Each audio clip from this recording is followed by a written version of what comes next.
Mani sauc Juris Vītiņš. Esmu pagaidām jau kādus, precīzi 4 gadus esmu Madonā. Ieprecējos Madonā.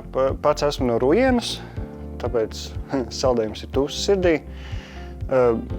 Tāpēc arī uz Madonu pārvācoties, Madona, kā jau zināms, ir ziemas galvaspilsēta, sniega galvaspilsēta, tad no saldējuma galvaspilsētas augstums man ir pierasts.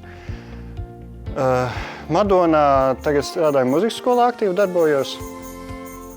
Muzikas skolā esmu metāla pušuma instrumentu skolotājs, pārsvarā tuba eifonijas. Un arī vadu pūtai orķestri Vivo.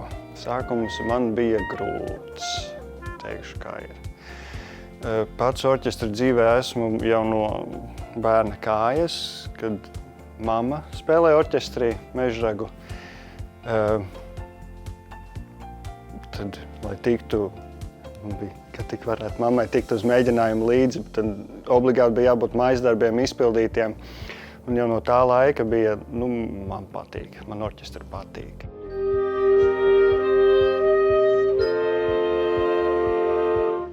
Auglīgā zemē labi aug. Es jūtu, ka šeit tā kultūra ir cieņā jau tiešām paaudzēm.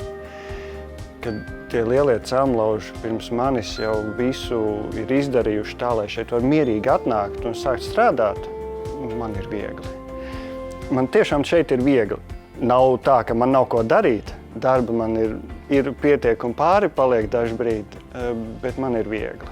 Man ir tiešām atbalsts no muzikas skolas, no pašvaldības, no kolēģiem. Darbs ir iesākts, darbs ir jāturpina.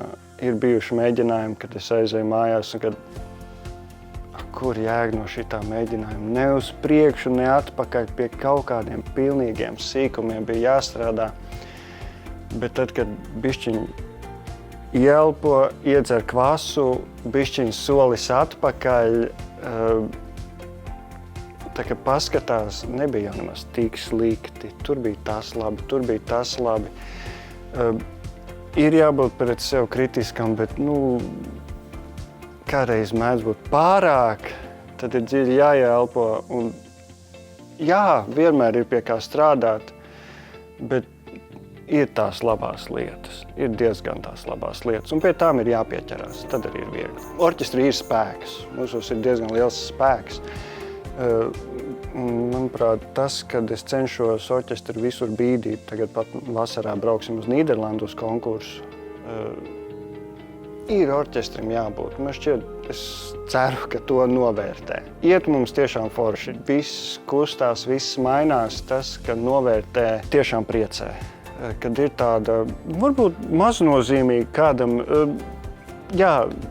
šo kā objektu man būs grūti kaut kur atrast vietu, bet tīri simboliski tiešām novērtēju. Tas tomēr diezgan dod, ja tu redzi to atgriezenisko saiti ne tikai no jauniešiem, ne tikai no vecākiem, no klausītājiem, bet arī, kad domas darbiniekiem, no kolēģiem, kad tu jūti, ka ir tas atbalsts. Tas tiešām motivē.